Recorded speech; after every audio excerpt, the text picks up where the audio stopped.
వసంత పంచమి రోజున సరస్వతీదేవిని ఎందుకు పూజించాలో తెలుసా?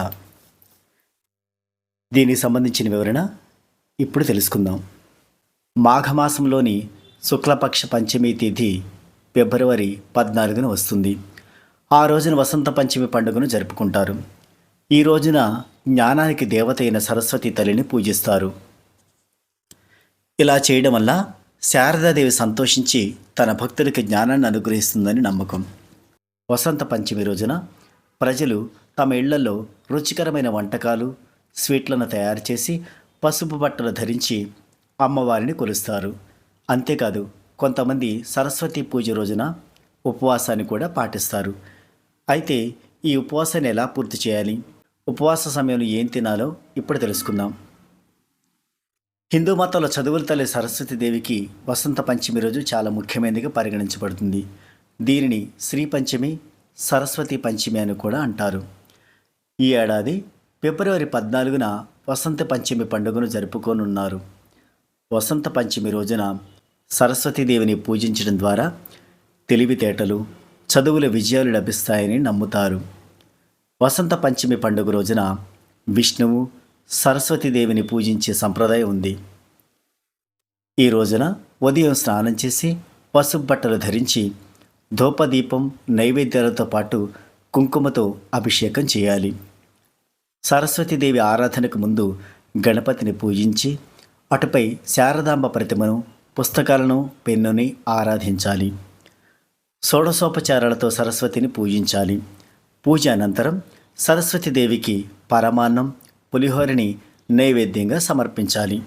వసంత పంచమి రోజున సంగీతం, లలిత కళలు, గానం, రచన మొదలైన వాటిని ప్రారంభిస్తే జీవితంలో తప్పకుండా విజయం సాధిస్తారు. వసంత పంచమి రోజున విద్యాభ్యాసం చేయించడం ద్వారా సరస్వతీదేవి అనుగ్రహం లభిస్తుందని పండితులు చెప్తున్నారు. వసంత పంచమి ఉపవాస సమయంలో ఏం తినాలి? వసంత పంచమి నాడు ఉపవాసం ఉన్నట్లయితే స్నానం చేయకుండా, సరస్వతిని పూజించకుండా ఏమీ తినకూడదు. వసంత పంచమి రోజు మొత్తం ఉపవాసం ఉండాల్సిన అవసరం లేదు. ఆ రోజున మీరు సరస్వతీదేవిని శుభ సమయంలో పూజించిన తర్వాత మీ ఉపవాసాన్ని విరమించవచ్చు. ఉపవాసాన్ని విరమించే ముందు మీరు సరస్వతీదేవిని పూజించాలి.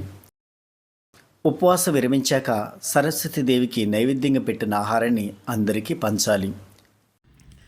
ఉపవాస సమయంలో తీపి అన్నం, మాల్పువా, బూందీ లడ్డూలు, కాలానుగుణ పండ్లు మొదలైనవి కూడా తినవచ్చు. వసంత పంచమి ఉపవాస సమయంలో ఏం తినకూడదో చూద్దాం. ఉపవాసం ఉన్నప్పుడు తామసిక అంటే మసాలాతో తయారు చేసిన వస్తువులు తినకండి. ఆహారంలో ఉల్లి, వెల్లుల్లి వాడకూడదు. సాత్విక ఆహారాన్ని తినాలి. స్పైసీ ఫుడ్ తినడం మానుకోవాలి. వసంత పంచమి రోజున సరస్వతి తల్లి ఖచ్చితంగా ఒక వ్యక్తి పెదవులపై కనిపిస్తుందని చెబుతారు. అందుకే ఆ రోజు శుభకరమైన మాటలు మాత్రమే మాట్లాడాలి. వసంత పంచమి శుభ సమయం.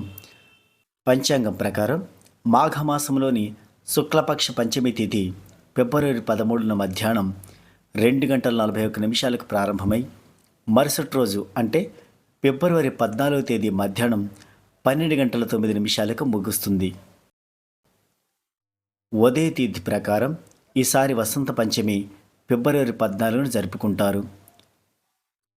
వసంత పంచమి రోజు ఉదయం 7:01 నుండి మధ్యాహ్నం 12:35 మధ్య సరస్వతీదేవిని పూజించవచ్చు. మరి ఈరోజు మనం వసంత పంచమి రోజున సరస్వతీదేవిని ఎందుకు పూజించాలి, అదేవిధంగా శుభగడియలేంటి ఇత్యాది వివరాలను తెలుసుకున్నాం కదా. మరిన్ని వీడియోల కోసం please subscribe our channel. Thank you.